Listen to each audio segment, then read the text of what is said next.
Ako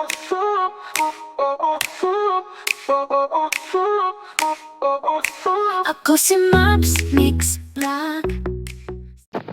Yes po, good morning, good afternoon, and good evening po sa ating lahat.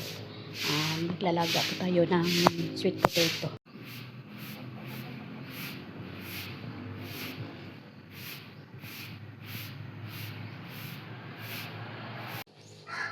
Yan po yung ating mga ingredients na gagamitin.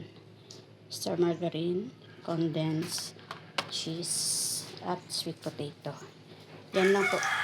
Apat na ingredients lang po ang gagamitin natin para sa ating kamuti delight. Yes po. Babalatan po muna natin ang ating sweet potato. Pipil po natin muna siya. Lahat. Babalikan ko po kayo. A few moments later. Tapos na tayo magbalat. Ayan na po yung nabalatan natin. Ngayon atin po yun siya i-smash natin yan siya.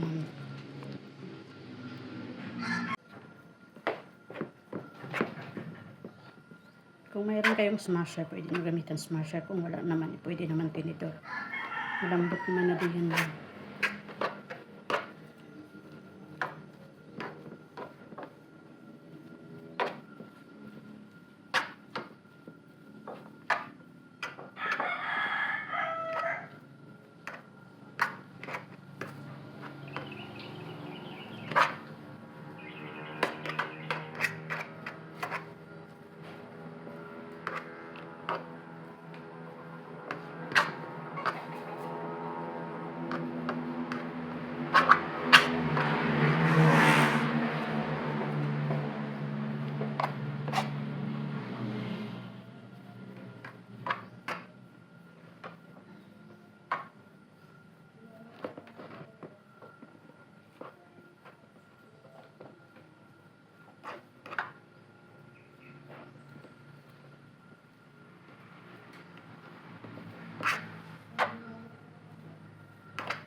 Lalagyan po natin siya ng condensed milk. Yan na po. Try po natin muna kalahati lang.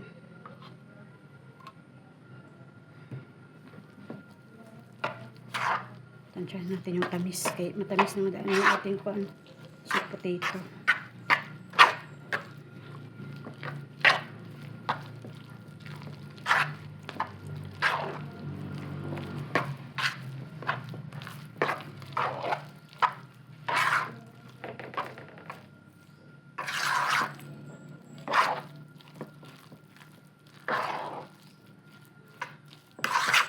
Okay na po ito siya. Yan. Ilalagay natin siya sa lalagay niyo po siya sa mold o sa platong malapad. Platin nyo lang.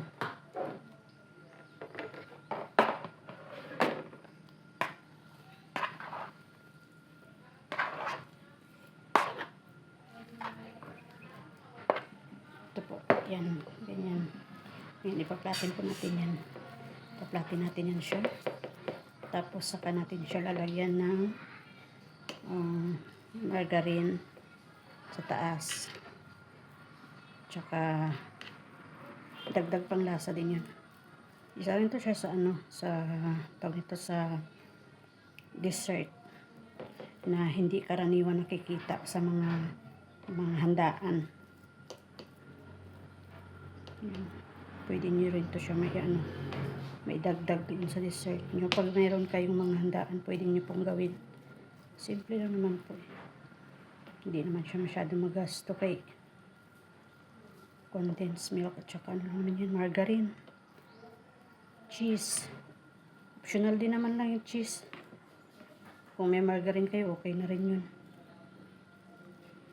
Pwede nyo po gamitan ng ano, ng margarine na yung may ano siya, may salted. Kasi para mag-ano po yung mag-agaw yung tamis at saka yung asin.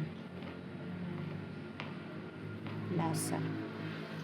Yan. Pag naplatin nyo siyang ganyan, pwede nyo ninyong lagyan ng margarine sa taas. Pahiran nyo ng margarine. Saka nyo lagyan ng cheese. Optional lang din yung cheese. Kung may budget kayo at may tira-tira kayong cheese dyan, pwede nyo gamitan. Pero pag wala, okay lang. Tsaka, ano po, tip po pala ha. Pwede rin ito gawin, turon. Ipalaman nyo sa lumpia wrapper. Gawin yung turon. Kasi templado naman na to siya. So, balot nyo na lang siya sa lumpia wrapper. Tapos, sa kanya iprito. Yan. Yan. Ganyan na po siya yan. Tapos, saka natin siya lalagyan ng margarine. Yan po, margarine. Classic po yung gamit ko.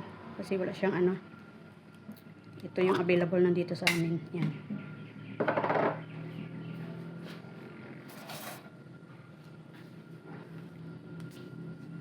Yan. Pahiran nyo siya ng margarine sa taas.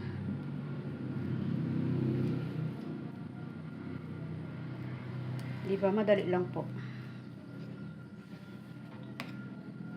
Budget friendly pa to. Yan. Tapos saka nyo siya lagyan ng cheese sa taas. Ginadgad na cheese. Dahil meron pa kaming cheese, so lalagyan ko ng cheese sa taas. Pero sabi ko nga, kung wala naman kayong cheese, okay lang yun. Optional lang naman to eh. As long as may margarine kayo, okay na po yan.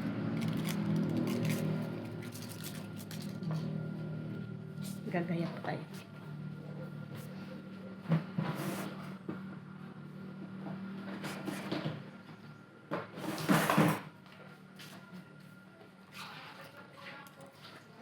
Tapos, pwede nyo po siyang after nito, pwede nyo siyang ilagay sa freezer saglit para at least. Yan.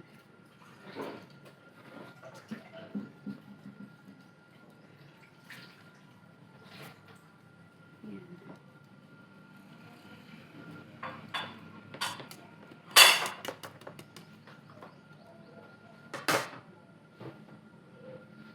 Yan. Kakalat lang po natin yung cheese natin.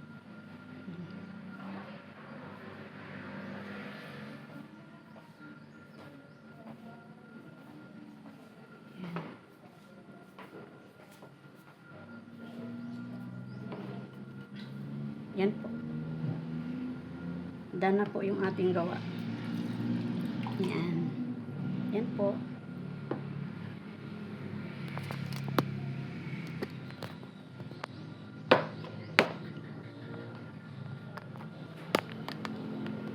Yan po ang ating finished product ng Sweet Potato Delight.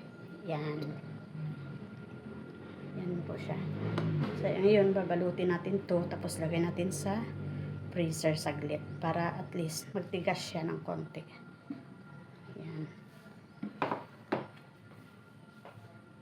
Sana ma-try nyo rin po. Ma-try nyo pong gawin. Kung mayroon po kayong lumpia wrapper, ito, pwede nyo itong gawing turon. Yan. Balot nyo po sa lumpia wrapper. Then, total meron na po siyang ano yan. May timpla na po yan. May condensed din sa loob. So, no need to add na ng sugar. Pwede nyo na siya i-balot direct sa lumpia wrapper and then i-prito. Sana meron po kayong natutunan. Enjoy for watching. Don't forget to like, share, and subscribe. Thank you. God bless everyone.